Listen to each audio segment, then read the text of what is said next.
வணக்கம் நேயர்களே, ஆயுத எழுத்திற்கு உங்களை வரவேற்பது நான் கார்கே. ஓபிஎஸ் டிடிவி எந்த பக்கம் செல்ல போகிறார்கள் அப்படின்ற கேள்வி இருந்தப்போ எங்களோடு பேசி வருவது உண்மைதான்.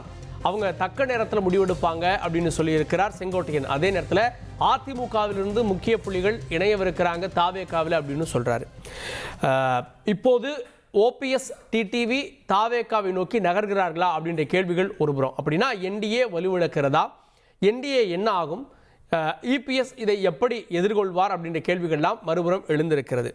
பேசப்பட்ட நம்பர்ஸ், வெளியில் வந்த நம்பர்ஸ் எல்லாம் உண்மையா? அதுதான் இவர்கள் வெளியே செல்வதற்கு காரணமா? அதிமுக 170, ஓபிஎஸ்க்கு 3, டிடிவிக்கு 6ன்றதுலாம் அந்த நம்பர்லாம் உண்மையா அப்படின்ற கேள்விகள்லாம் மறுபுறம் எழுந்திருக்கிறது. எல்லா விவகாரங்களையும் பற்றி விவாதிக்க இருக்கிறோம். விஜயுடன் ஓபிஎஸ் டிடிவி பலிக்குமா செங்கோட்டையனின் கணக்கு. சிறப்பு விருந்தினர்கள் இணைய இருக்கிறாங்க. நம்முடைய அரசியல் விமர்சகர் திரு சாமானி நாகராஜ், நிகழ்ச்சிக்கு அவரை வரவேற்கிறேன். தமிழ்நாடு முஸ்லீம் லீக்கிலிருந்து தாவேகா கூட்டணி கட்சி திரு முஸ்தபா அவரையும் நிகழ்ச்சிக்கு வரவேற்கிறேன். மற்ற விருந்தினர்கள் இணைய இருக்கிறாங்க. நான் முதல்ல நாகராஜ் ஆரம்பிக்கிறேன். நாகராஜ், இதற்கு பின்னணியில் நடந்தது என்ன? ஏன்னா அதிமுக பாஜக பேச்சுவார்த்தை நடக்கிறப்பவே இங்கே வெளியேறேன்னு சொல்கிறாரு, அதே நேரத்தில் இங்கே பேசிகிட்டு இருக்காரு அப்படின்ற தகவலும் வருது. இதனுடைய பின்னணியில் என்ன நடந்திருக்கு? ஓபிஎஸ் அவர்கள் ஒரு விஷயத்தில் கிளியராக இருக்காருன்றது தெரியுது. Right, Edappadi CM after. AIADMK ஜெயிக்கிறதோட எடப்பாடி சிஎம் ஆகக்கூடாதுன்ற விஷயத்தில் கிளியராக இருக்காங்க. இன்ஃபேக்ட் எனக்கு கிடைச்ச தகவல், பேச்சுவார்த்தை நடத்துறதுக்கு தயாராகும் போது அவர் அந்த இதுக்கே ரெடியாக இல்லை, மீட்டுக்கே ரெடியாக இல்லை என்டிஏ சைட்லேருந்து. இப்போது என்டிஏ சைட்லேருந்தா இல்லை இபிஎஸ் ஓபிஎஸ் பேச்சு இல்லையா? என்டிஏ சைட்லேருந்து ஒரு பேச்சுவார்த்தை நடத்த ட்ரை பண்ணாங்க. பட் அதற்கு அவர் ஒத்து வரல அப்படின்னு தெரிஞ்சிருச்சு. அதோடைய இன்னொரு வெளிப்பாடு என்ன தெரிஞ்சதுன்னா, அந்த ஸ்டேஜ்லேயே உங்களுக்கு தெரியும் என்ன நடந்தது. வைத்தியலிங்கம் எடப்பாடி அவர்களை சாடுவதும், இவர் பேரை சொல்றதுக்கு எனக்கு விருப்பம் இல்லை அப்படின்னு சொல்வதும் எல்லாம் நடந்தது.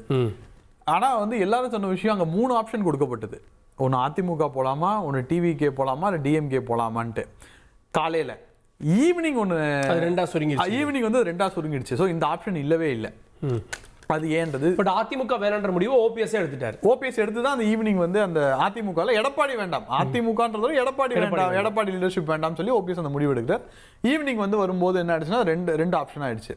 பட் இங்கேயுமே ஒரு பெரிய முரண் இருக்கு. என்னன்னா, அதாவது முக்கிய புள்ளிகள்னு சொல்லுவாங்கள்ல, அவங்க எல்லாமே என்ன சொல்றாங்க, அன்னைக்கே சொன்ன மாதிரி டிஎம்கே அலையன்ஸ் போகலாம் அப்படின்றாங்க. கீழே இருக்கிற தொண்டர்கள்லாம் அதிமுக தாவேகா அலையன்ஸ் போகலாம் அப்படின்னு தான் சொல்றாங்க. இதுதான் ஓபிஎஸோட இது. ஸோ ஓபிஎஸ் அவர்கள் என்ன பண்ண போறாங்க, 2 சைடும் பேச்சுவார்த்தை நடத்த போறாரு. அவ்வளோதான், ரொம்ப சிம்பிளாக தெரிஞ்சிச்சு. இப்போ ஏடிஎம்கேன்னு ஒரு ஆப்ஷன் வரல அப்படின்னா ஓபிஎஸ் அவர்கள் 2 சைடும் பேச்சுவார்த்தை நடத்த. செங்கோட்டையன் சொல்லிட்டாரு, திமுக சொல்லலை, அப்படிதான் எடுத்துக்கணும். அவ்வளோதான். திமுக இவரை டைரக்டா சொல்லிட்டாருங்க, அடுத்த ஆட்சி உங்களுக்கு தான் வரப்போகுது அப்படின்ட்டு. அடுத்த முதல்ல இன்றைய தேதியில் இவர் தான் ஜெயிக்கிற மாதிரி இருக்காருன்னு சொல்லிட்டாரு. அது ஒண்ணு. ஒரே நாள்ல 3 வாட்டி போய் பார்த்தார். அது இன்னொரு விஷயம். அவர் இந்த வாட்டி என்னன்னா, உங்களுக்கு பவர் வேணுமா, இல்லை பவர்னா எம்எல்ஏஸ் வேணுமா, இல்லை என்ன பண்ணணும் அப்படின்ற போது தாவேகாட்ட போனா எம்எல்ஏ வருமா வராதான்றது யாருக்கும் தெரியாது, உத்தரவாதம் கிடையாது. இது வரையுமே ப்ரூவன் ஃபேக்டர். இன்னைக்கு விஜய் அவர்களின் நம்பர் என்னன்றது யாருக்குமே தெரியாது. இப்ப திமுக போனா ஷுவரா 2 பேர் 3 பேர் அவங்க அணி தரப்புல இருந்து எம்எல்ஏ ஆகலாம் அப்படின்னு நினைக்கிறாங்க. ஆனால் திமுகவிடம் சென்றால் ஓபிஎஸ்க்கு இருக்கும் இப்ப கொஞ்சம் பேர் இருக்காங்களே, அவங்க தொடருவாங்களா, அவங்க அதிமுக பக்கம் ஷிஃப்ட் ஆவாங்களா அப்படின்ற ஒரு விஷயத்தை பார்க்க வேண்டியது இருக்கு. பேஸ் ஓட்லயே ப்ராப்ளம் அவங்களோட பேஸ் ஓட்லயே ப்ராப்ளம். ஏன்னா அவங்க நீ காலங்காலமா ரெட்டலைக்கு வாக்கு போட்டவங்க, திமுக எதிர்ப்பு அதிமுகவோட இது அவங்க எப்படி சமாளிப்பாங்க அப்படின்றது தெரியல. இதுல இன்னொரு பெர்ஸ்பெக்டிவும் பார்க்க வேண்டியது இருக்கு. ஓபிஎஸ் எப்படி அந்த கூட்டணியில் ஜெல் ஆவார், திமுக கூட்டணியில் ஜெல் ஆவார் அப்படின்ற பெர்ஸ்பெக்டிவ் ரொம்ப முக்கியமான பெர்ஸ்பெக்டிவ். இப்போ நல்ல மரியாதையான பொசிஷன் கொடுத்துடலாம், பவர் கொடுத்துடலாம். நீங்க சேகர் பாபுவையும் ஓபிஎஸ் கம்பேர் பண்ண முடியாது. நான் தான் வரேன். நீங்க பொசிஷன் சொல்றது கூட்டணிலயோ கட்சியிலயோ பார்க்கலாம். அது ஃபியூச்சரிஸ்டிக்கா எப்படி போகுதுன்றதை நம்ம பார்க்கலாம். கட்சியிலையும் சேர்த்து பேசுறீங்க. ஆமா, 2 சைடுமே தான் நான் பேசிட்டு இருக்கேன். மரியாதையான பொசிஷன்னா எதை சொல்ல வரீங்க? எந்த விதத்தில் இப்போ இங்க 3 சீட்டு தராங்க அப்படி இப்படின்னாலும் இங்க தோக்கடிக்கணும் அந்த சைடு போறாரு. இப்போ அந்த சைடு போகும்போது அங்க ஓபிஎஸ் எப்படி நடத்துறாங்கன்றத பொறுத்து இருக்குல்ல. எக்ஸ் சீஃப் மினிஸ்டர் அந்த பொசிஷன் இருக்குல்ல. He is not like Sekar Babu or he is not like some other politician. நிறைய 2 முறை முதல்வராக இருந்தவர். அவர் 3 முறை முதல்வராக இருந்தவர். அந்த மாதிரி அவருக்கு ஒரு ஸ்டேச்சர் இருக்கு. அந்த ஸ்டேச்சரை எப்படி மேனேஜ் பண்ணுவாங்க அப்படின்றதும் கிளியரா இந்த இடத்துல தெரியல. ஒரு விஷயம் தெரியுது, பிஜேபி ஏடிஎம்கே அலையன்ஸ்ல எடப்பாடியோட ரோல் பெருசு. இந்த வாட்டி எடப்பாடியை முழுமையாக நம்பி பிஜேபி களத்துல டிசைடிங் ஃபேக்டர் எடப்பாடி தான். அவர் தான் இந்த கூட்டணி யார் வேணும்ன்றது முடிவு பண்ண இல்ல, அப்படி சொல்ல முடியாது. எடப்பாடி கிட்ட பொறுப்பு கொடுக்கப்பட்டிருக்கு. அதாவது எல்லாரோட பொசிஷனும் அவங்க இடத்துல வச்சிருப்பாங்க. பட் எடப்பாடி கிட்ட கூடுதல் பொறுப்பு இருக்கு. அதான் இந்த எலெக்ஷன் உங்க ஸ்டைல்ல நீங்க ஹேண்டில் பண்ணுங்க, நாங்க யாராவது சேர்க்கணும்னா சப்போர்ட் பண்ணணும் பண்றோட்டாங்க. ஓபிஎஸ்க்கும் டிடிவிக்கும் அவர் ஓகே சொன்னார். பட் அவர் இப்போ வந்து என்ன ஆயிடுச்சுன்னா ஓபிஎஸ் வந்து நோன்ட்டார். ஓகே, ஓபிஎஸ் தான் என்டிஏ விட்டு பிரிஞ்சு போனார். டிடிவி தான் என்டிஏ விட்டு பிரிஞ்சு போனார். டிடிவியை வந்து என்டிஏ வெளில போன்னு சொல்ல ஓபிஎஸும் என்டிஏ வெளில போக சொல்ல அவங்களா தான் வெளில போனாங்க 2 பேரும். பட் அந்த அரசியல் சூழ்நிலை அவங்களுக்கு பிடிக்காம இருந்தது, அதனால வெளில போனாங்க. I still feel TTV will, நான் உங்கள்கிட்ட ரொம்ப நாளாக சொல்லிட்டு இருக்கேன், பர்சனலாகவே சொல்லிட்டு இருக்கேன் sir, TTV will come inside. ஏன்னா அவருக்கு வந்து என்டிஏல வரதுக்கான அந்த கேஸை வந்து இது பண்ணி கொடுத்துருக்காங்க. ப்ளஸ் இன்னொரு விஷயமும் சொல்லப்பட்டது, ஓபிஎஸ்சியிடம் ஒரு கோரிக்கை வைக்கப்பட்டிருக்கு போல, இந்த மாதிரி வந்து இந்த 2 கேஸுகளும் நீங்கள் வாபஸ் வாங்கணும். அவர் 2 கேஸ் வச்சிருக்காரு போல, ஏடிஎம்கே மேலே 2 கேஸ், அதை வாபஸ் வாங்கணும். அதுதான் என்னோட ஒரே ஸ்டேக் ஹோல்டர். அதையும் நான் விட்டு கொடுத்தா என்ன பண்ணுறது, எலெக்ஷன் கமிஷனும் அப்புறம் கீழமை நீதிமன்றம், அந்த 2மே இது இருக்கு. ஸோ இதுதான் இன்னைக்கு வந்து ஓபிஎஸ் டிடிவியோட ஸ்டேஜ். இப்போ டிவிக்கு வந்து இவங்களோட ஆப்ஷனா இருப்பாங்களா இல்லையான்றதை நம்ம பார்க்கணும். எந்த ஆங்கிள் பார்க்கணும் அப்படின்னா, ஆல்ரெடி வந்து இப்போ ஓபிஎஸ் தரப்புக்கு வந்து டூ ஆர் டே சிச்சுவேஷன். இந்த வாட்டி he has to prove. Last time வந்து ராமநாதபுரத்து எக்ஸ்ட்ரீம் பர்ஃபார்மன்ஸ், சூப்பர் பர்ஃபார்மன்ஸ் பண்ணாலும் அது சீட்டா கன்வெர்ட் ஆகல. இப்போ நிச்சயமா சீட் கன்வெர்ட் ஆகும். இப்போ தாவேக்காவோட போனா நிச்சயமா சீட் கன்வெர்ட் ஆகுமா ஆகாதான்ற ஒரு கொஸ்டின் மார்க்ல போனோம். திமுக போனா இப்போ 5 சீட் 6 சீட் வாங்குறாங்கன்னா நிச்சயமா 2ல 3 சீட் நம்ம கன்வெர்ட் பண்ணணும்னு ஒரு பிலீஃபோட அவங்க உள்ள போவாங்க. ஆனால் ஓபிஎஸ் எப்படி உதயசூரியன்ல கூட்டணி கட்சியில் ஏதோ அவரோட சிம்பிள் நிக்க போற எப்படி நிப்பாருன்றதா மிகப்பெரிய குழப்பத்தில் இருக்கு. இப்போ ஃபார் எக்ஸாம்பிள் 6 சீட் தரேன், 3 சீட் வந்து உங்க இதுல இருந்துக்கோங்க, 3 சீட் வந்து உதயசூரியன்ல இருந்துக்கோங்க அப்படின்னா அது எப்படி பேலன்ஸ் பண்ணி கொண்டு போறாங்கன்றது தெரியல. ஓகே, கேட்போம். நம்முடைய மற்ற விருந்தினர்கள் இணைந்திருக்காங்க. அரசியல் விமர்சகர் திரு அக்னீஸ்வரன், நிகழ்ச்சிக்கு அவரை வரவேற்கிறேன். மூத்த பத்திரிகையாளர் திரு துரைக்கருணா, அவரின் நிகழ்ச்சிக்கு வரவேற்கிறேன். நான் திரு அக்னீஸ்வரன் அவர்கள்ட்ட, உங்களுடைய கூட்டணி கரையிற மாதிரி தெரியலையா திரு அக்னீஸ்வரன்? என்டிஏ கூட்டணி தொடர்பான பேச்சுவார்த்தை நடக்கிறப்பவே இந்த கூட்டணிக்குள்ள வருவாங்கன்னு எதிர்பார்க்கப்பட்டவங்க வெளியேறாங்களே. அனைவருக்கும் வணக்கம். அதாவது சார், ஒரு அரசியல் கட்சி ஒரு சட்டமன்ற பொது தேர்தலுக்கான ஒரு கூட்டணியை அமைக்கிற போது அது கரையுது அப்படின்னு நீங்க சொல்றீங்க அப்படின்ற ஒரு பார்வை பிம்பம் கட்டமைக்கப்படுகிறது. 2024 தேசிய ஜனநாயக கூட்டணியில் திரு டிடிவி தினகரன், மரியாதைக்குரிய முன்னாள் முதலமைச்சர் திரு ஓபிஎஸ் அவர்கள் எதன் அடிப்படையில் தேசிய ஜனநாயக கூட்டணியில் சேர்ந்தார்கள், எதன் அடிப்படையில் தேசிய ஜனநாயக கூட்டணியில் விலகினார்கள். ஆக அதுக்கும் 2026 சட்டமன்ற தேர்தலுக்கு தமிழ்நாட்டில் எதிர்க்கட்சி அதிமுகவினுடைய பொதுச் செயலாளர் திரு எடப்பாடி பழனிசாமி அவர்களும் பியூஷ் கோயல் அவர்களும் பேச்சுவார்த்தை நடத்தி இருக்கிற போது கரைகிறது என்று ஒரு பிம்பத்தை கட்டமைக்கிறார்கள். ஆனால் அது உண்மை இல்லை. அப்படிதான் நான் பார்க்கிறேன் சார். இல்ல, இது இவங்க 2 பேர் தாவேக்காவோட போறாங்க அப்படின்னா இவங்களை எதிர்பார்த்திருந்தது என்டிஏ தானே. அதிமுக எதிர்பார்க்காம இருந்திருக்கலாம். என்டிஏட்ட இன்னும் சொல்லணும்னா பாஜக இவங்க 2 பேர் பேச்சுவார்த்தை நடத்திட்டு இருந்தாங்கல்ல சார். நான் என்ன கேட்கிறேன்னா, தமிழ்நாட்டில் கார்கே சார் 65 கட்சிகள், நம்ம பாண்டிச்சேரியில் இந்த சார்லஸ் மார்டின் அவர்கள் ஆரம்பித்த கட்சியோட பாண்டிச்சேரியும் சேர்த்து 65 கட்சிகள் இருக்குது. இந்த 65 கட்சிகளுமே தமிழ்நாட்டில் சட்டமன்ற தேர்தலுக்கு போட்டியிடுகிறது. ஆனால் தமிழ்நாட்டினுடைய முதலமைச்சர் ஒரு பதவி தான், 65 பதவி இல்லைங்க. ஆனால் அரசியல் கட்சி ஆரம்பிக்கிறதெல்லாம் எதுக்கு? நாம முதலமைச்சர் ஆகணும். சரி, அதற்கு உண்டான அடிப்படை கட்டமைப்பு அல்லது மக்கள் மத்தியில் இருக்கக்கூடிய நல்ல பேரு, செய்த சாதனைகள். இப்ப ஒரு 3 நாளைக்கு முன்னாடி தமிழ்நாட்டில் திமுகவும் அதிமுகவும் தான் வாக்குச்சாவடியில் இருக்கக்கூடிய அந்த முகவர்களை அதிகமாக வைத்திருக்கக்கூடிய கட்சி என்பதை தேர்தல் ஆணையமே ஒப்புக்கொண்டிருக்கிறது. அப்படி இருக்கிற போது எல்லா கட்சிக்கும் ஆசைகள் இருக்கலாம். தேசிய கட்சிகளான காங்கிரஸ் தமிழ்நாட்டில் திமுக தலைமையில் இருக்கிறாங்க. அதே மாதிரி ஆளுங்கட்சியாக இருக்கக்கூடிய, மத்தியில் ஆளுங்கட்சியாக இருக்கக்கூடிய பாரதிய ஜனதா அதிமுக தலைமையில் தேர்தலை சந்திக்க போகிறது. ஆனா இதுக்கிடையில நீங்க கேட்ட கேள்வி, ஒருவேளை திரு டிடிவி தினகரன் அமமுகவினுடைய அந்த கட்சி தாவேக்காவுடன் போயிருமா என்று கேட்டால், மரியாதைக்குரிய டிடிவி தினகரன் அவர்கள் சொல்லியிருக்கிறார். என்ன சொல்லிருக்கார்? தை பிறந்தால் வழி பிறக்கும். அது யாருக்கு என்றுதான் தெரியவில்லை. அதே மாதிரி தான் திரு ஓபிஎஸ் அவர்கள் எங்க போறாங்க. எனக்கு முன்னாடி பேசிய நண்பர் நாகராஜ் பத்திரிகையாளர் சொன்னார், இவர் அங்க போனாங்க திமுகவுக்கு போவாங்களா தாவேகாவுக்கு போவாங்களா.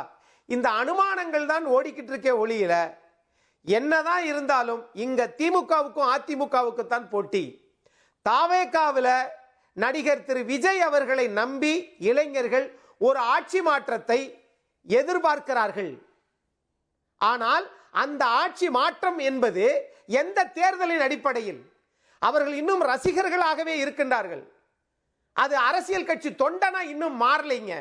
ஆனா அதுக்குள்ள அவங்க பேசுற பேச்சுக்கள், அதாவது நான் தொண்டர்களை சொல்லவில்லை, அந்த ரசிகர்களை சொல்லவில்லை.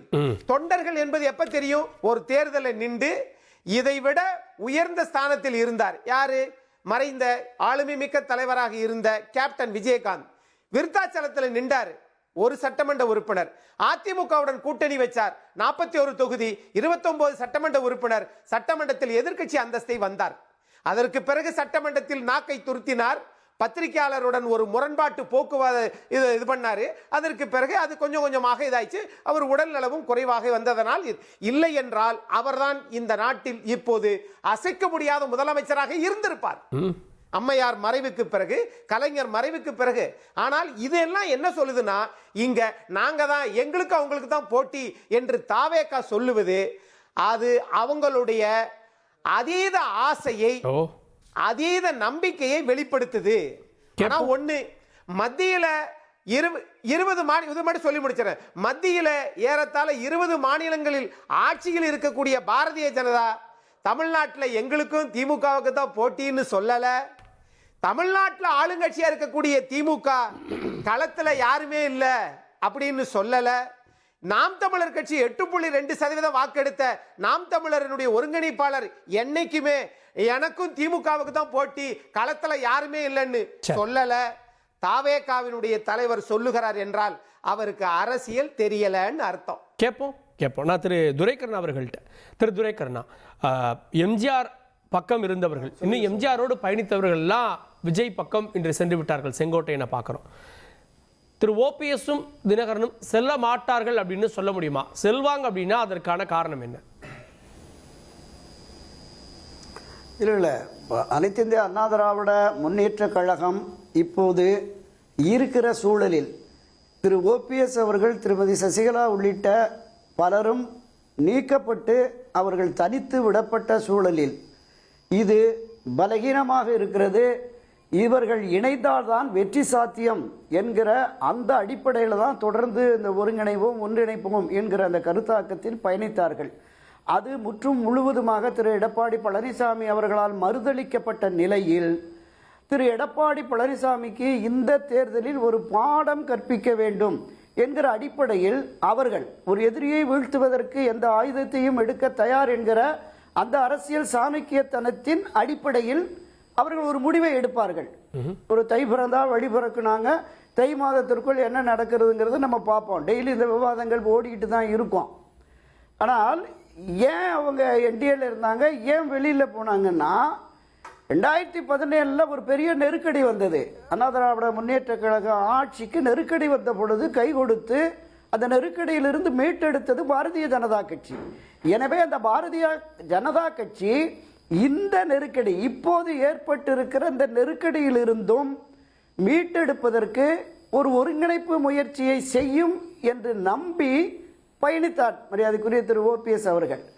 அப்படிப்பட்ட நிலை இல்லை என்று உறுதியானதற்கு பிறகுதான் அவர் தன்னை புறக்கணிக்கிறார். திரு எடப்பாடி பழனிசாமி அவர்கள் கேட்டுக்கொண்டதற்கு இணங்க தமிழக பாஜக அவருக்கு நயினார் நாகேந்திரன் நியமித்து, இவர்கள் திரு நயினார் நாகேந்திரனும் திரு எடப்பாடி பழனிசாமியும் தெரிவித்த கருத்தின் அடிப்படையில் திரு ஓபிஎஸ் அவர்களை புறக்கணிப்பது, திரு டிடிவியை புறக்கணிப்பது என்கிற நிலைப்பாட்டை பாரதிய ஜனதா எடுத்ததோ என்கிற அந்த பொதுவெளி சந்தேகம் ஊர்ஜிதப்படுத்தப்பட்டது.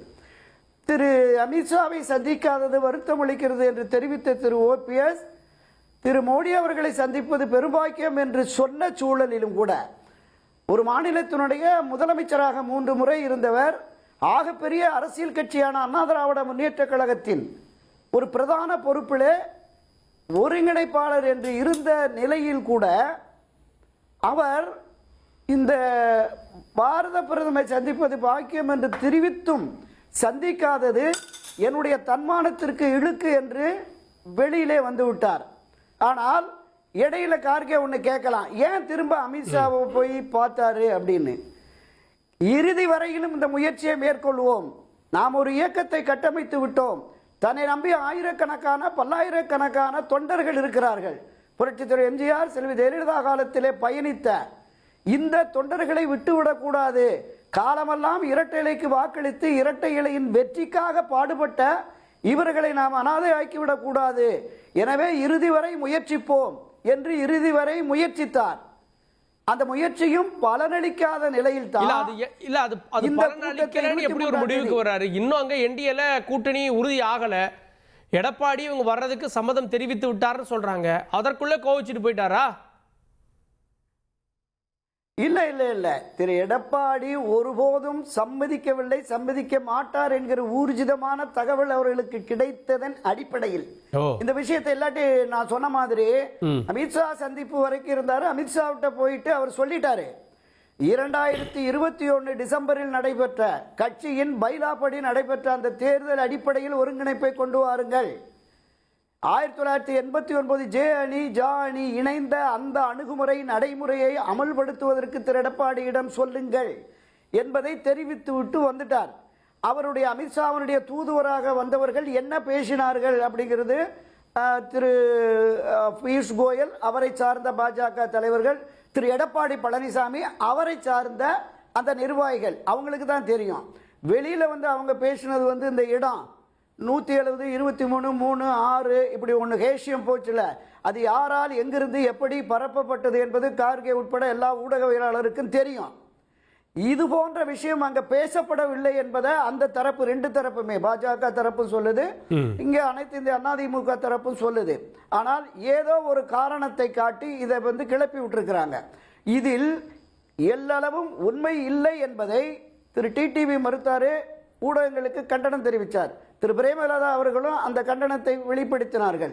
அதே மாதிரி திரு ஓபிஎஸ் அணியில் இருக்கிற முன்னாள் சட்டமன்ற உறுப்பினர் திரு குன்னம் ராமச்சந்திரன் அவர்களுமே அந்த கண்டனத்தை தெரிவித்து தங்களுடைய வருத்தத்தை வெளிப்படுத்தினார்கள்.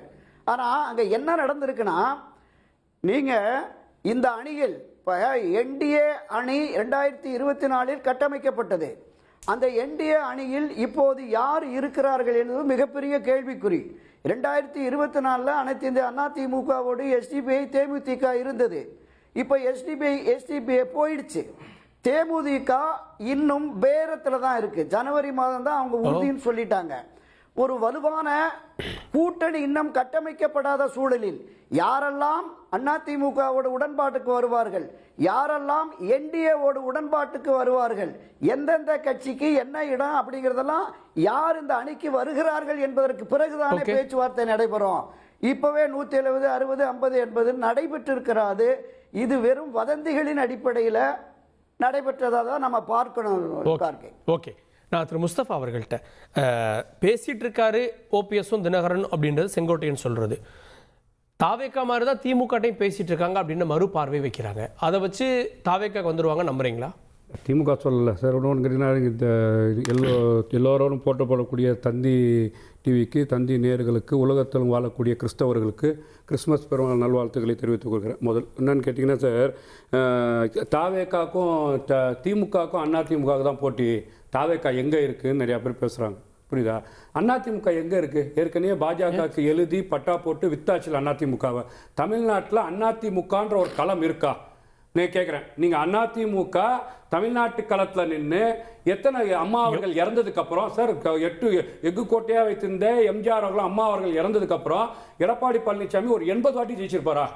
ஒரு 85 வாட்டி ஆட்சி 10 முறை தோல்வி அப்படின்றீங்க. யார் 10 வாட்டி தோத்துட்டார்ல? அப்ப எடப்பாடி பழனிசாமி புருவண்டா தமிழக அரசியல் களத்துல திமுகவை எதிர்த்து நான் அம்மாவை வைத்திருக்கின்றேன், எம்ஜிஆரை வைத்திருக்கின்றேன், ரெட்டையிலை வைத்திருக்கின்றேன், தலைமை கழகத்தில் வச்சிருக்கிறேன், 10 ஜமீன்தார், 10 நாட்டாம, செயற்குழு உறுப்பினர், பொதுக்குழு உறுப்பினர், இதெல்லாம் வைத்து தமிழக அரசியல் களத்தில் இல்ல, அது பாஜக கொடுத்தாச்சுன்ற மக்கள் மன்றத்தை வந்து அதிமுகவுக்கு கட்டமைப்பு இருக்கு, அதிமுகவுக்கு பூத் ஏஜென்ட் இருக்காங்க, அதிமுகவுக்கு அங்கீகரிக்கப்பட்ட கட்சி அப்படின்னு சிம்பல் இருக்கு இன்னைக்கு. இது இதுல என்னெல்லாம் தாவேகா? நீங்க சொன்னது எல்லாம் வச்சு ஜெயிக்கலையே. நீங்க சொல்றீங்களா எல்லாம் அதிமுக வெற்றி வரும் 10 வாட்டி போகுமா? ஜெயலலிதா இருக்கும்போது தொடர்ச்சியா 10 வாட்டி போச்சா? எம்ஜிஆர் இருக்கும்போது தொடர்ச்சியா 10 வாட்டி போச்சா? 10 வாட்டி போகுமா சார்? எடப்பாடி பழனிசாமியை ஒரு அனைத்து இந்திய அண்ணா திராவிட முன்னேற்ற கழகத்தை மக்கள் வந்து அங்கீகரிக்கலை தான் நான் கேட்கிறேன். எடப்பாடி சார்ந்தவர் பேசும்போது என்ன சொல்றாரு? நாங்க வந்து பாத்தீங்கன்னா வலுவான கூட்டணி ஏப்ரலுக்கு அப்புறம் வந்து பாத்தீங்கன்னா ஏப்ரல் 1ஆம் தேதி 10ஆம் தேதி நீங்க கூட்டணி அமைச்சிங்க.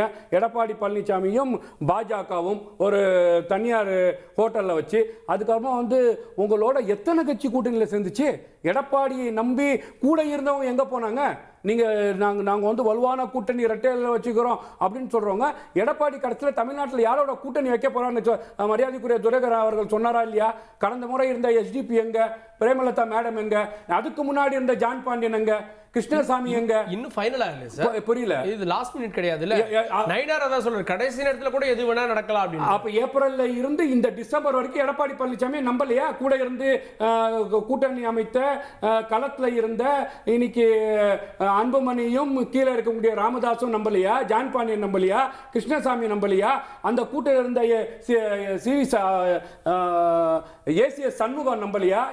என்ன நீங்க தமிழக அரசியல் களத்துல எந்த அளவு உங்களோட நம்பிக்கை தன்மையை கூட்டணி அமைச்சிருக்கிறீங்க? அப்போ தமிழக அரசியல் களத்தில் திமுகவை கூர்மையாக எதிர்க்கக்கூடிய திமுக ஆட்சியை அப்புறப்படுத்தக்கூடிய ஒரு சக்தியாக மரியாதைக்குரிய விஜய் அவர்கள் திகழ்றாருன்னு இன்னைக்கு 3 வாட்டி முதலமைச்சராக இருந்த மரியாதைக்குரிய OPS அவர்களும் தாவேகாவோட பேச்சுவார்த்தை அதையும் தாண்டி சார் அவர் தொண்டர்கள்ட்ட கேட்கிறார். அதில் 75 விழுக்காடு தமிழக வெற்றி கழகத்தோட தான் கூட்டணி வைக்கணும்.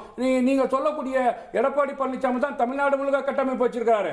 அங்க போக முடியலையே. அங்க போனால் வந்து தோத்தார்களே. இந்த OPS நீங்க அனைத்து இந்திய அண்ணா திராவிட முன்னேற்ற கழகம் திமுகவை எதிர்த்து களம் காணக்கூடிய எடப்பாடி பழனிசாமியால ஒரு மெகா கூட்டணி அமைக்க முடியல.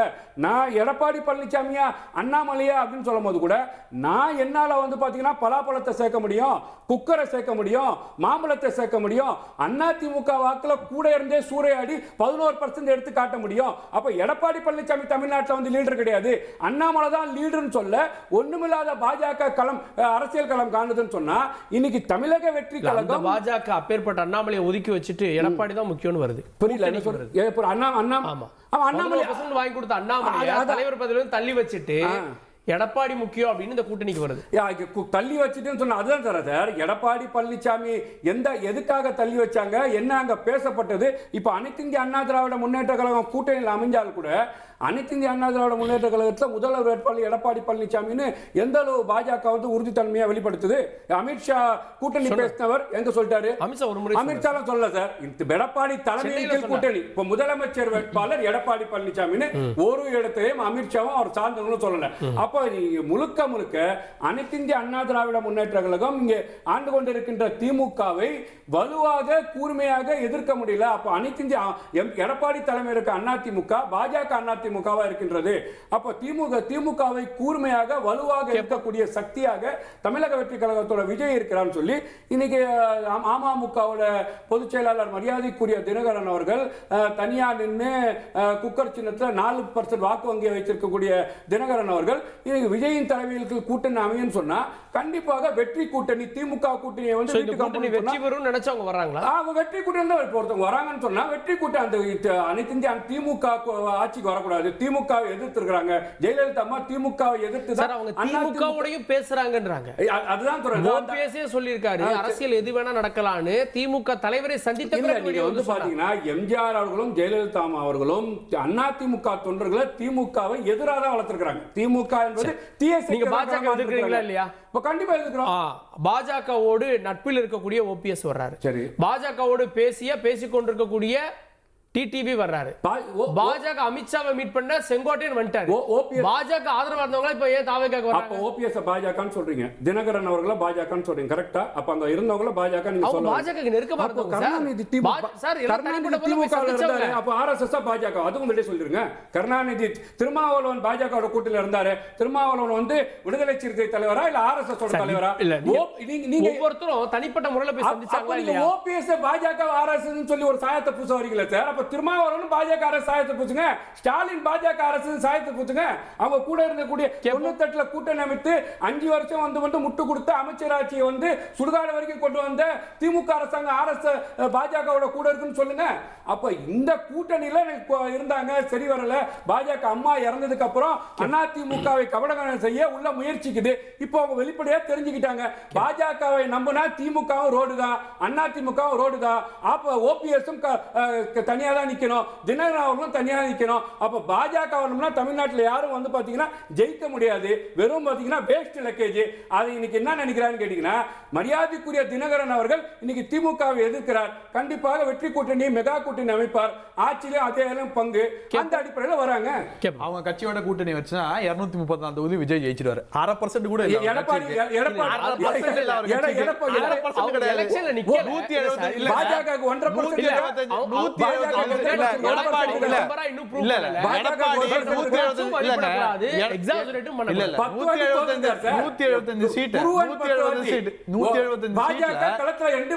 நோட்டாக்கு கீழே 8% உங்க கட்சியால நிக்க முடியுமா?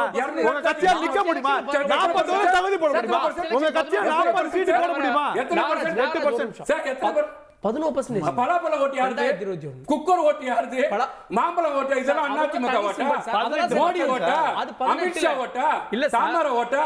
தாமரை ஓட்டு தான் சார் வருது. யாரெல்லாம் தாமரை நின்னாங்களோ அவங்க தான் 11. சரி சார், இவ்வளவு எதனால இப்ப தாமரையில களத்துல நின்னாங்கல்ல, அப்ப குக்கர்ல நின்ன அந்த வாக்காளர்கள் யார் வாக்களிச்சிருப்பாங்க? அதிமுக வாக்களிச்சிருப்பாங்களா? உதயசூரன் வாக்களிச்சிருப்பாங்க. என்ன சார் பேசுறீங்க? அவங்க கூட இருக்கிறாங்க, அந்த தொண்டர்கள் உங்களுக்கு வாக்களிச்சிருக்காங்க. ஊரார வாக்கெடுத்து சூறையாடி 40% அதிமுக. சார் உங்க கட்சிக்கு வாக்கே இல்ல சார். 40% ஒருவேளை பாஜக இல்ல சார், உங்க கட்சி 0 சார். தமிழ்நாட்டுல பாஜக அங்கீகாரம் இருக்கா? 0. பாஜக தேருமா? இன்னைக்கு 0 தான். தைரியமா இருக்கிற பாஜக இன்னைக்கு 0 இல்ல சார். ஒண்ணுமில்லாத பாஜக எக்ஸாம் எழுதிட்டு ஜெயிச்சிட்டு பாஸ் பண்ணிட்டு பேச மாட்டாங்க. வேற யாரும் போக மாட்டாங்க. எக்ஸாம் எழுதுறதுக்கு முன்னாடி ஆல் டிக்கெட் வரதுக்கு முன்னாடி 100 மார்க் வாங்கிடுவேன் 100 மார்க் வாங்கிடுவேன் சொல்றது வந்து ஒரு போலிஷான இது. நான் இன்னொரு சொல்றேன், எடப்பாடி பாஜக படிக்கவே இல்லையே, அப்ப ஸ்கூலுக்கு போவோம், அப்ப எப்படி எக்ஸாம் எழுதும், அப்ப எப்படி பேப்பர் கொடுப்பாங்க, அப்ப எப்படி பாஸ் ஆவாங்க? ஸ்கூல் பக்கமே போலையே சார். தமிழ்நாட்டு அரசியல்ல பாஜகக்கு என்ன வேலை இருக்கு சார்? 4 எம்எல்ஏ இருக்கு சார். 4 எம்எல்ஏ இருக்கு சார். எத்தனை பேர் ஜெயிப்பாங்க? 4 எம்எல்ஏ இருக்கு சார். தமிழ்நாட்டுல 4 எம்எல்ஏ இருக்கு. உங்க கட்சில 4 எம்எல்ஏ உங்க கட்சில ஏதோ உதயசூரன் நல்லா படிச்ச ஜெயலலிதா மட்டும் எம்எல்ஏ ஆக முடியும். பாஜக யாசக கட்சி. அந்த யாசக கட்சி தமிழ்நாட்டுல என்ன பண்ணுது? நீங்க டிவி கடை யாசக எடுத்துட்டு இருக்கீங்க. இல்ல டிவி கடை யாசக எடுத்துட்டு இருக்கீங்க. யாரு சேகல உங்கள? ப்ளீஸ்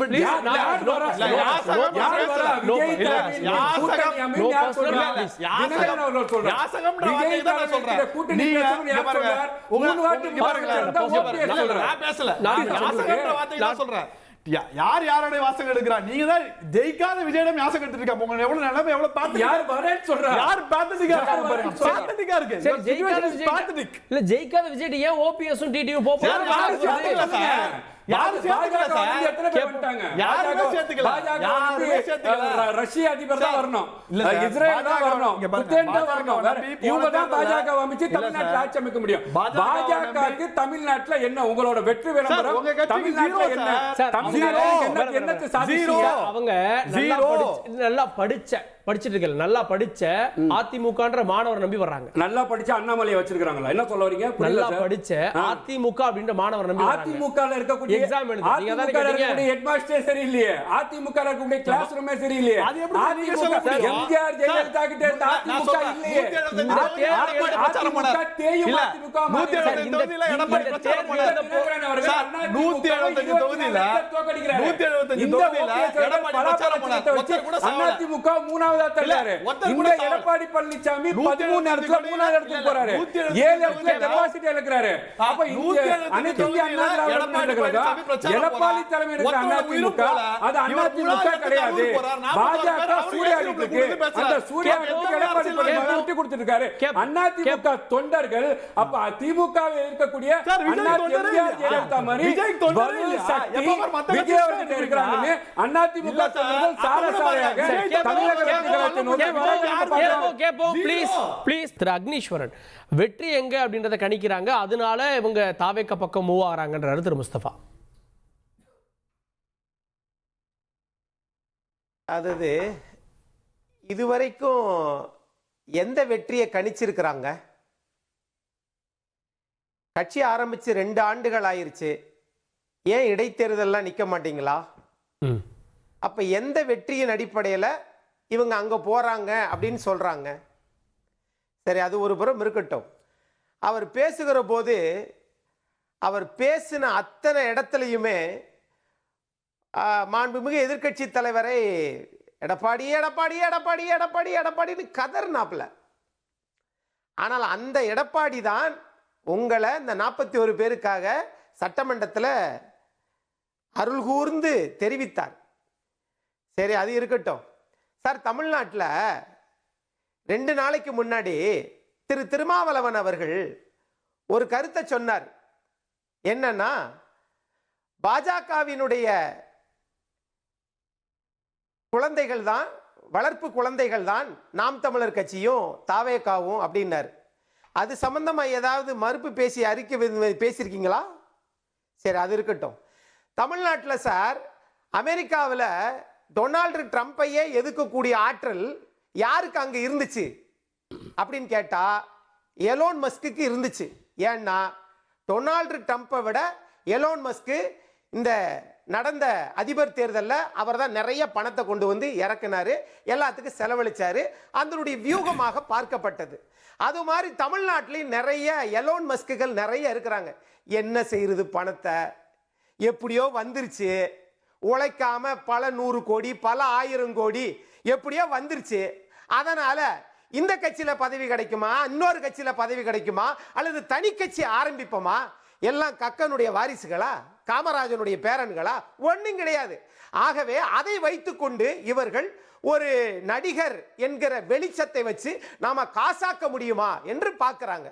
அது அவருடைய விருப்பம் இருக்கட்டும். அரசியலுக்கு வந்ததால சினிமாவுல 200 கோடி ரூபாய் ஒவ்வொரு படத்துக்கும் போச்சே சார். ஒரு நிமிஷம். எது சார்? அரசியலுக்கு வந்ததால சினிமா படத்துல கிடைக்க வேண்டிய 200 கோடி ஒவ்வொரு படத்துக்கும் போச்சே. எலெக்ஷன் அப்புறம் நடிப்பாரு, கவலைப்படாதீங்க. அதுல எனக்கு நடிகர் கருணா சொன்ன கருத்து எனக்கு ரொம்ப பிடிச்சிருந்துச்சு. ஏப்பா, 200 கோடியை விட்டுட்டு சும்மாவா வருவீங்க? அவ்வளவு தன்னார்வ தொண்டு நிறுவனமா நடத்த போறீங்க? 200 கோடியை விட்டது நட்டம் இல்ல, மீண்டும் 2 லட்சம் கோடி சம்பாதிக்கிறதுக்காக வந்திருக்கிறாங்க. சரி, உங்க வீட்டுக்கு எதிர்த்தாப்புல தூத்துக்குடி மாவட்டத்திலிருந்து இன்னைக்கு போராட்டத்தில் களத்தில் இருந்தாங்களே அந்த சகோதரி அஜிதா பாத்தீங்களா? வெளியில வந்து என்னன்னாவது கேட்டீங்களா? மரியாதைக்குரிய சிடிஆர் நிர்மல்குமார் அவர்கள் தான் வந்து பார்த்தார். ஏன் தலைவர் வந்து பார்க்க மாட்டாராமா? உங்களுக்காக 2500 பேரை கடந்த 2 ஆண்டுகளா பேசினாங்களே, அவங்க உழைச்சாங்கன்றாங்க. என்னாச்சு? ஆகையினால திருப்பரங்குன்ற விஷயத்துல தமிழ்நாட்டுல எந்த கருத்தும் சொல்லாத சில கட்சிகள் நாங்க தான் முதலமைச்சர் எடுத்த உடனே தமிழ்நாட்டில் இல்ல இந்தியாவில் கட்சி ஆரம்பிச்ச உடனே முதலமைச்சராக வந்தது யாருமே கிடையாது, எந்த கட்சியும் கிடையாது. ஆனா இவங்க நினைக்கிறாங்கன்னு சொன்னா இளைஞர்களை தன்வசப்படுத்தி ஒரு போலி பிம்பத்தை கட்டமைச்சு இவங்க உருவாக்குறாங்க. கொஞ்சம் கொஞ்சம் நல்ல மக்கள் இவங்களை பற்றி புரிஞ்சுக்குருவாங்க. வரக்கூடாது அப்படின்னு சொல்லல, வாங்க. ஆனா அதுக்குரிய கால அவகாசம் ஒண்ணு இருக்குல்ல, அதுக்கு தான் திரு கேப்டன் விஜயகாந்த் சொன்னேன். அதுதான் நீங்க பேரறிஞர் அண்ணா கூட 49 கட்சி ஆரம்பிச்சாரு, 52 தேர்தலில் நிக்கல, 57 நிக்கிறாங்க, 15 சட்டமன்ற உறுப்பினர். 57 இருந்து 67க்கு ஆட்சி பிடிக்குவதற்கு 10 ஆண்டு காலம் ஆச்சு பேரறிஞர் பெருந்தகை அண்ணாவுக்கே. ஆக இங்க திரைப்பட வெளிச்சம் அது மாதிரி அண்ணாவை போல 67, புரட்சி தலைவர் எம்ஜிஆரை போல 77 அப்படிங்கிறாங்க. அதுவே தாவேக்க எடுக்கிற நிலைப்பாடே தப்பு. அண்ணா தனியா 67 கட்சி ஆரம்பிக்கலைங்க, 67 ஆட்சி பிடிக்கல. நீதி கட்சியில் இருந்து திராவிடர் கழகத்திலிருந்து பெரியாரனுடைய தொண்டர்களில் இருந்து ஒரு கட்சி, தனி கட்சி, அதிலிருந்து பிரிஞ்சது புரட்சி தலைவர் எம்ஜிஆர். கலைஞரிலிருந்து பிரிஞ்ச திமுக புரட்சி தலைவர் எம்ஜிஆர். அப்படித்தான் வந்துச்சே ஒழிய 67 போல 77 போல அதெல்லாம் இனிமேலுக்கு நடக்காது. ஆகவே அவர்கள் விருப்பப்படலாம், ஆசைப்படலாம், இளைஞர்களை சேர்க்கலாம், ஒரு ஆளுக்கு 10 கமெண்ட் போட்டு பேசலாம். தமிழ்நாட்டிற்கு திருப்பரங்குன்ற விஷயம் மட்டுமில்ல, முக்கிய பிரச்சனைகளில் அவங்க என்ன பேசினாங்கன்னு கேட்டா இல்ல அவர் எடப்பாடி தோத்துட்டாரு. ஏங்க, எடப்பாடி தமிழ்நாட்டில் எதிர்த்து நின்று அந்த கட்சியை 2 பொதுக்குழு கூட்டினாரு. நீங்கள் அவரு ஒண்ணா அவர் முதலமைச்சர் இருந்தாரு, இதுக்கு முன்னாடி முதலமைச்சர். 7.5 இந்தியாவில் யாரு நடைமுறைப்படுத்தல, நீங்க நடைமுறைப்படுத்திடுவீங்களா? சும்மா பேசலாம் என்பதற்காக கூட்டம் வருதுன்றதுக்காக எதை வேண்டுமானால் பேசினால் தமிழ்நாடு மட்டும்தான் திரைப்படத்தை அரசியலில் தேடுகிறது. இது நாட்டுக்கு நல்லதல்ல, யாருக்கு நல்லதல்ல. ஓகே, துரைக்கருணா, பிஜேபியோட நட்பு பாராட்டக்கூடிய ஓபிஎஸ்ஓ டிடிவியோ அமித்ஷாவெல்லாம் பார்த்தாங்க, அதையும் மீறி தாவேக்காவோட போவாங்களா, இல்ல லாஸ்ட் மினிட்ல சேஞ்ச் இருக்க வாய்ப்பு இருக்கா? இல்லைடா, அடிக்கடி நம்ம விவாதங்களில் குறிப்பிட அரசியலில் எப்போது வேண்டுமானாலும் எது வேண்டுமானாலும் நடக்கலாம், யாரோடும் யாரும் கூட்டணி சேரலாம்.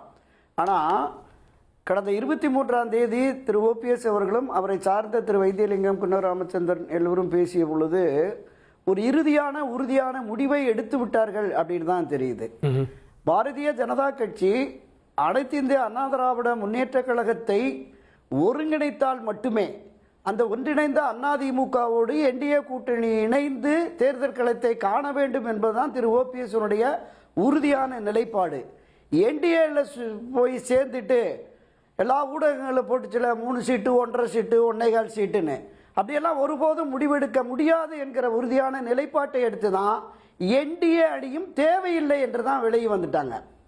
ஆக பாரதிய ஜனதா கட்சி நான் முதல் சுற்றில் குறிப்பிட்டது மாதிரி இந்த ஒருங்கிணைப்பு முயற்சியை வெற்றிகரமாக நடத்தும். உண்மையிலேயே பாரதிய ஜனதா கட்சி தமிழக அரசியல் களத்தில் எதிர்வரும் 2026 தேர்தலில் திராவிட முன்னேற்ற கழகத்தை ஆட்சி அதிகாரத்திலிருந்து அகற்ற வேண்டும் என்று 100% நம்பிக்கையோடு களம் இறங்கினால் இந்த ஒருங்கிணைப்பை அவர்கள் சாத்தியப்படுத்துவார்கள் என்றுதான் திரு ஓபிஎஸ் அவர்கள் காத்திருந்தார்கள். ஆனால் அது சாத்தியமில்லை என்பது தெரிந்துவிட்டது. எனவே இனி திரு எடப்பாடி பழனிசாமி இந்த ஒருங்கிணைப்பு இல்லாமல் என்டிஏ அணியில் வந்தால் அவர்களுக்கு ஒரு கணிசமான இடங்களை கொடுத்து விடுவோம் என்று சம்மதித்தால் கூட அதற்கு திரு ஓபிஎஸ் அவருடைய ஆதரவாளர்களை ஒருபோதும் சம்மதிக்க மாட்டார்கள். ஏன் சொல்றேன்னா, இந்த 2021 தேர்தலில் போடி நாயக்கனூரில் திரு ஓபிஎஸ்ஐ வீழ்த்துவதற்கும் அவருடைய ஆதரவு நிலைப்பாட்டில் இருந்த அண்ணா திராவிட முன்னேற்ற கழக வேட்பாளர்களை வீழ்த்துவதற்குமே திரு எடப்பாடி அணியினர் முயற்சித்தார்கள் என்பதுதான் உண்மை.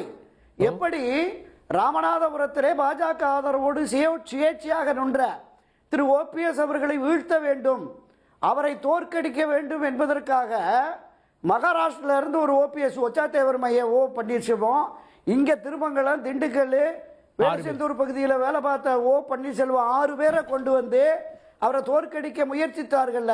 அதே நிலைப்பாட்டை இப்போது என்டிஏ அணியிலே அவர்கள் இணைந்து ஒரு குறிப்பிட்ட இடங்களை கொடுத்தாலும் கூட தோற்கடிப்பதற்கான எல்லா வேலைகளையும் நிச்சயம் செய்வார்கள் என்று கருதியதால் தான் என்டிஏவும் முடியாது கூடாது என்கிற நிலைப்பாட்டை 23ஆம் தேதி உறுதியாக எடுத்துவிட்டு அரசியலில் நான் தொடக்கத்தில் சொன்னது மாதிரி ஒரு எதிரியை வீழ்த்துவதற்கு எந்த ஆயுதத்தையும் எடுக்க தயார் என்கிற நிலைப்பாட்டுக்கு வந்திருக்கிறாங்க. அதாவது திரு ஓபிஎஸ் அவர்கள் அன்றைக்கு நிர்வாகிகள் கூட்டத்தில் இந்த விஷயத்தை சொல்றார். தன்னுடைய ஒவ்வொரு மாவட்ட செயலாளர்களையும் மாநில நிர்வாகிகளையும் தனித்தனியாக அழைத்து கருத்துக்களை கேட்டு எடுத்தேன் கவிழ்த்தேன் என்று தான் மட்டுமே சர்வாதிகார ரீதியாக முடிவு எடுக்கக்கூடாது என்ற அடிப்படையில் தான் அழைத்து கேட்டு அவங்ககிட்ட சொல்றாங்க எது சரியா வரும். எடப்பாடி பழனிசாமி இருக்க வரைக்கும் நாம் அங்கு ஒருங்கிணைய முடியாது என்பது முடிவாகிவிட்டது. இன்று காலை வரை காத்திருந்தோம், நடக்கவில்லை. எனவே நம்முடைய நிலைப்பாடு என்ன என்று கேட்ட பொழுது அவங்க தெரிவித்த கருத்து தான். அது என்ன ஆப்ஷன் தான், நீங்க இப்ப டிவிக்கு திமுகவை ஏன் எடுத்தாரு, திமுகவை தான் காலமெல்லாம் எதிர்க்கிறாங்களே ஏன் எடுத்தாருங்கிறாங்க. நீங்க அரசியல் ரீதியாக அவரோடு இதே இந்த உரிமை மீட்பு குழு கழகத்தில் இணைந்து பணியாற்றிய இணை ஒருங்கிணைப்பாளராக இருந்த திரு மனோஜ் பாண்டியன் அவர்கள், கொள்கை பரப்பு செயலாளர் இருந்த திரு மருது அழகராஜ் அவர்கள்லாம் போயிட்டாங்க. அந்த நிலைப்பாட்டில் 1-2 பேர் இருக்கலாம், அவங்களுடைய எண்ணத்தையும் தெரியலாம். ஜனநாயக ரீதியில் அப்பதான் கேட்கிறாரு டிவிகேவா டிஎம்கேவா, இது ரெண்டையும் தாண்டி வேற மாற்று கருத்து இருந்தாலும் தேர்தலை புறக்கணிப்போம் கூட 4-5 பேர் எழுதி கொடுத்திருக்காங்க. ஓபிஎஸ் உடைய உள்ளத்தில் இருப்பதும் தாவேகா தான். டிஎம்கே வேணாம், ஓபிஎஸ் உள்ளத்தில் இருப்பதும் தாவேகா தான். மரியாதைக்குரிய இன்னும் இன்னும் அவர் வெளிப்படையா சொல்லல. Okay. தாவேகாவோடு நிர்வாகிகள் தொண்டர்கள் அவரை சார்ந்து இருக்கிறவர்களுடைய பெரும்பான்மையான ஒரு கருத்து இது.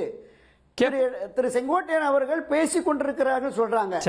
பேசுகிறோம் என்பதை திரு ஓபிஎஸ் அறிவித்தால் மட்டும்தான் நம்ம அது தொடர்பாக விவாதிக்க முடியும் என்பதான் என்னுடைய பார்வையை கார்கே. ஓகே, கேட்கலாம். இறுதி கருத்து உங்கள்கிட்ட சுருக்கமா. சார், விஜயோட ஓபிஎஸ் டிடிவி சொன்னால் அவங்களுக்கு என்ன கிடைக்கும்? சீட் கன்வெர்ட் பண்ண முடியுமா முடியாதா அப்படின்ற பாயிண்ட்ல அது டவுட்ஃபுல் தான்.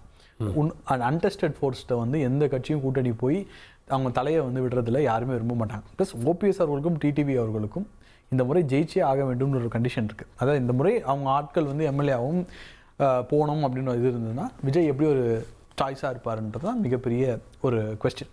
ஐ ஸ்டில் ஃபீல் ஓபிஎஸ் என்ன முடிவு எடுக்க போகிறான்னு தெரியல, but TTV will be with NDA தான் நான் நினைக்கிறேன் பர்சனலாக. ஓகே, இறுதி என்னன்னு கேட்டிங்கன்னா, எடப்பாடியே அதை தான் விரும்பிட்டு இருந்தார் கடந்த காலத்தில். இப்போ புள்ளியார் சொல்லி போட்டாச்சு பாருங்கள், ஒரு பெரிய கட்சி சேரப்போது பாருங்கன்னு. அது அக்னீஸ்வரம் மறந்துட்டாருன்னு நினைக்கிறேன்.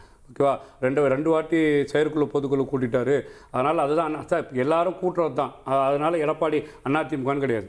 இன்றைக்கி அனைத்து இந்திய அண்ணா திராவிட முன்னேற்ற கழகத்தை எடப்பாடி தலைமையில் தொடர் தோல்வியை சந்தித்தனால இன்றைக்கி திமுகவை வலுவாக இருக்கக்கூடிய விஜய் அவர்களை நோக்கி செங்கோட்டையன் வந்தார். இன்றைக்கி ஓபிஎஸ்ன்னு வரப்போகிறார், டிடிவி தினகரன் வரப்போகிறார்.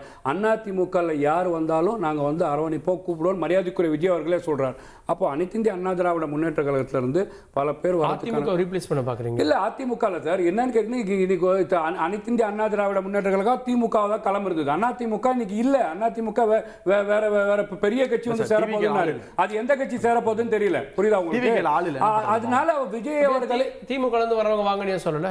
எல்லாரும் கட்சியும் வந்து இது பார்ட்டியா நடத்துறாங்கன்னா எங்க இருந்து வந்தாலும் வந்து அவங்களோட டேட்டாவை பார்த்து பேக்கை பார்த்து சேர்த்துக்கலாம் முடியும். ஆனால் கண்டிப்பாக விஜய் அவர்களை தலைமையை ஏற்று ஓபிஎஸ் அவர்களும் தினகரன் அவர்களும் 95 விழுக்காடு வந்துட்டாங்கன்னு பார்க்குறேன். ஓகே, அக்னீஸ்வரன் சுருக்கமாக இறுதி கருத்து. அதாவது சார், அதிமுகவில் யார் வேணாலும் வாங்க அப்படின்னு சொல்றாங்க பாத்தீங்களா? அதைத்தான் திரு KP முனுசாமி கழகத்தின் துணை பொதுச் செயலாளர், அது கலப்பட கட்சி, அது ஆள் பிடிக்கிற கட்சி அப்படின்னு சொல்லியிருக்கிறாரு. இன்னொன்னு, இது விஜய்க்காக வந்த கூட்டம் அப்படின்றீங்கல்ல, பிறகு எதுக்குப்பா உங்களுக்கே விஜய்க்கே பல கூட்டம் இருக்கிற போது அப்புறம் வந்து 3 கட்சியில இருந்த திரு ஆதவர்ஜனை ஏன் கூப்பிடுறீங்க? திரு செங்கோட்டையனை ஏன் கூப்பிடுறீங்க? அந்த செங்கோட்டையன் அப்படின்ற பேரை சரியா உங்களால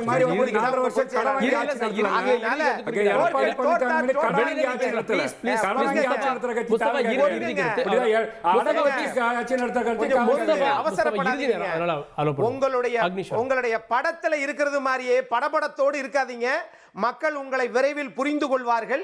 ஆகையினால நீங்க அரசியல் கட்சி ஆரம்பிக்கலாம், வேண்டாம்னு சொல்லல. ஆனா இன்னொரு கட்சியை தாழ்வாகவும் உங்களை உயர்வாகவும் நினைப்பது எந்த தேர்தல்ல தான் கேட்கிறோம். எந்த தேர்தலையும் இல்ல அவர் தோக்குறாரு அப்படின்னா நீங்க ஜெயிச்சிட்டீங்களா? எந்த தேர்தலில் நின்று ஜெயிச்சீங்க? ஆகவே பொறுத்திருங்கள். மக்கள் உங்களை பற்றி புரிந்து கொள்வதற்கு இன்னும் காலங்கள் இருக்கு. ஆகையினால இன்றைக்கு இந்த அஜிதா இதுல போய் நீங்க போய் யாரும் போய் பார்க்கல. ஆக இறந்தவர்கள்லாம் எங்கு வர சொன்னீங்கன்னு எல்லாத்துக்கும் தெரியும். ஆகையினால அதெல்லாம் உங்களுடைய உள்கட்சி வரலாம், நீங்க வராமலேயே எல்லாத்தையும் பார்ப்பீங்கன்னு வச்சுக்கோங்களேன். ஆனால் உங்களுடைய நிலைப்பாடு என்பது திமுகவில இருந்து வந்துற இவ்வளவு பேசுறீங்களே, திமுகவை பத்தி ஏதாவது விமர்சனம் வச்சாரா?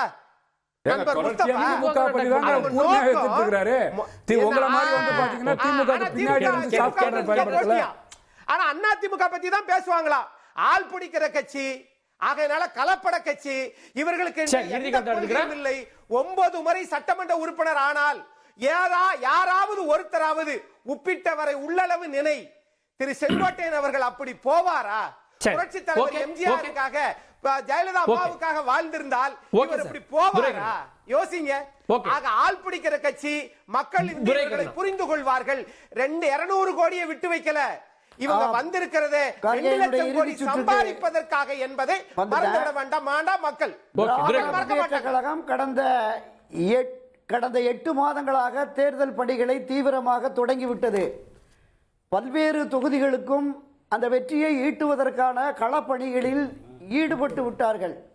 ஊடகங்கள்லையும் பத்திரிகைகளிலும் வர்ற செய்திகளின் அடிப்படையில் பார்த்தா பல்வேறு விதமான தகவல்கள், செய்திகள், இப்போதே பரிசு பொருட்கள், பணம் எல்லாம் போய் குவிக்கப்பட்டு விட்டதாக இருக்கிறது. ஆக அவர்கள் வகுக்கிற வியூகத்தை வீழ்த்தி வெற்றி பெறுவதற்கு அனைத்து இந்திய அண்ணா திராவிட முன்னேற்ற கழகம் ஒன்றுபட்ட வலிமை மிக்க கட்சியாக இருந்திருக்க வேண்டும். அப்படி இருந்தால் வலுவான கூட்டணியை கட்சி தேடி வருவாங்க.